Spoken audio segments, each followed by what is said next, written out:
स्वराज्याची पहिली राजधानी अशी ओळख असलेला राजगड किल्ला ज्या डोंगरावर आहे त्याला मुरुमदेवाचा डोंगर असं म्हणतात. पण मुरुमदेवाचा डोंगर का?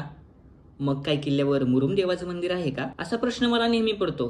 आणि याच्याच शोधात आज मी आलोय किल्ले राजगडावर. तर चांग भलं मंडळी, मी कौस्तुभ आणि तीर्थाटनच्या स्वराज्याच्या गडदेवता या विशेष मालिकेत तुमच्या सर्वांचं पुन्हा एकदा स्वागत करतो. आणि आज आपण दर्शन घेणार आहोत राजगड निवासिनी पद्मावती माता आणि श्री मुरुमदेवाचं. नीरा, वेळवंडी, कानंदी आणि गुंजवणी नदींच्या खोऱ्यात वसलाय किल्ले राजगड. शालिवाहन राजा गौतमीपुत्र सातकर्णी यांनी इसवी सन 70 साली मुरुमदेवाच्या डोंगरावर एक किल्ला बांधला आणि इसवी सन 1647 साली छत्रपती शिवाजी महाराजांनी याच डोंगराचे भौगोलिक महत्त्व ओळखून त्या डोंगराची डागडुजी करून त्याला स्वराज्याची पहिली राजधानी बनवलं आणि नाव दिलं किल्ले राजगड. याच राजगडाने अनेक ऐतिहासिक घडामोडी पाहिल्या आणि याचीच साक्ष देत उभी आहे गडदेवता पद्मावती माता. मंदिरामध्ये गेल्यावर मातेच्या आपल्याला 2 मूर्त्या दिसतात. त्यातील बाहेरील लाकडी मंडपातील मूर्ती ही छत्रपती शिवाजी महाराजांनी स्थापन केली आहे, तर मुख्य गाभाऱ्यातील मूर्ती ही भोरच्या पंत सचिवांनी स्थापन केली आहे.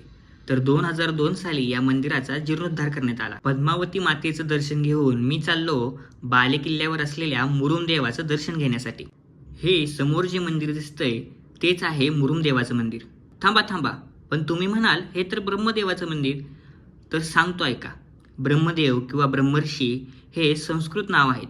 याच नावाचा बोलीभाषेत भरमदेव, बिरमदेव आणि मुरुमदेव असा अपभ्रंश झाला होता आणि म्हणूनच या डोंगराला ब्रह्मदेवाचा म्हणजेच मुरुमदेवाचा डोंगर असं म्हटलं जातं. याचं उदाहरण द्यायचं झालं म्हणलं तर मांडव्य ऋषींनी ज्या डोंगरावरती तप केला त्या डोंगराला मांढरदेवाचा डोंगर असं म्हणतात. त्याच प्रकारे ज्या ठिकाणी ब्रह्मर्षींनी तप केला त्या डोंगराला ब्रह्मदेवाचा डोंगर म्हणजेच मुरुमदेवाचा डोंगर असं म्हटलं जातं. छत्रपती शिवाजी महाराजांनी राजगड किल्ला बांधण्यास सुरुवात केली आणि त्यांना या किल्ल्यावरती खजिना सापडला आणि या राजधानीचं बिनदिक्कत बांधकाम हे पूर्ण झालं. ते म्हणतात ना, जेव्हा जेव्हा देवाला गरज पडते तेव्हा तेव्हा तो माणसातील एका चांगल्या माणसाला आपली शक्ती बहाल करतो. आणि तसंच काहीतरी शिवाजी महाराज यांच्याबद्दल घडलं. असे छत्रपती शिवाजी महाराज आणि त्यांचा राजगड. तुर्तास तरी इथेच थांबूया. पुन्हा भेटूया अशा नवीन देवस्थानी. तोपर्यंत जय शिवराय, हर हर महादेव.